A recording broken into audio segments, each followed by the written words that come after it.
Hi, this is Regina White Favors with Favors Film Analysis. So I want to extend the strategy case study for reviewing the town. This is more or less a critical thinking opportunity.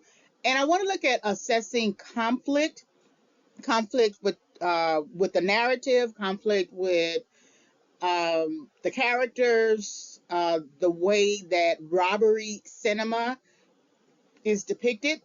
So this will give us an opportunity to think about how the director, Ben Affleck, presents conflict, how he acts within the narrative as a main character named Doug, and his relationship with James, as well as the other characters.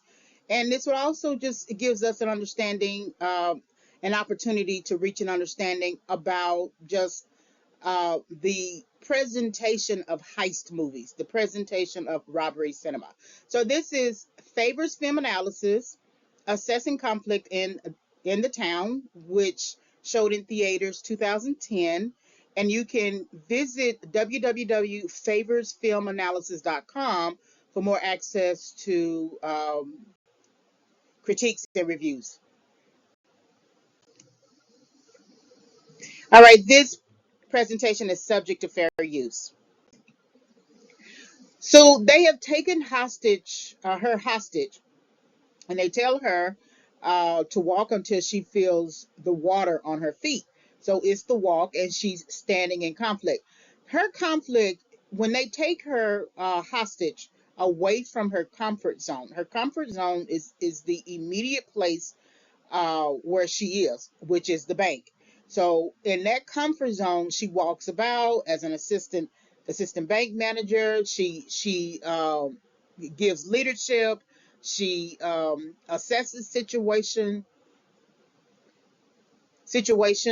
She knows the ins and outs of where she is. When she has to walk across this field to get to the water, and she's tied, her hands are tied, as well as um, her face is covered, her eyes are covered.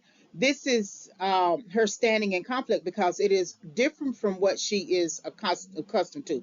We don't get a backstory on Claire for how long she's been working at the bank, but we know that she hasn't walked this type of path before in order to feel the pressure of where she is. She also references later that when they told her to walk until she felt the water on her feet, she says that she thought she was going to walk off a cliff. And when you are not accustomed to any type of particular event that you haven't trained for, see, the men have trained for this. They know what they're doing, but she has not. She doesn't know what it means to be kidnapped. She doesn't know what it means to walk barefoot, uh, as well as be blindfolded and tied up. She doesn't understand this. She has no real agency until she has to find someone to help her. So the walk, standing in conflict. All right, this is the end of the presentation. So if you want to listen to other film analysis, just visit www.favorsfilmanalysis.com. Thank you very much for listening.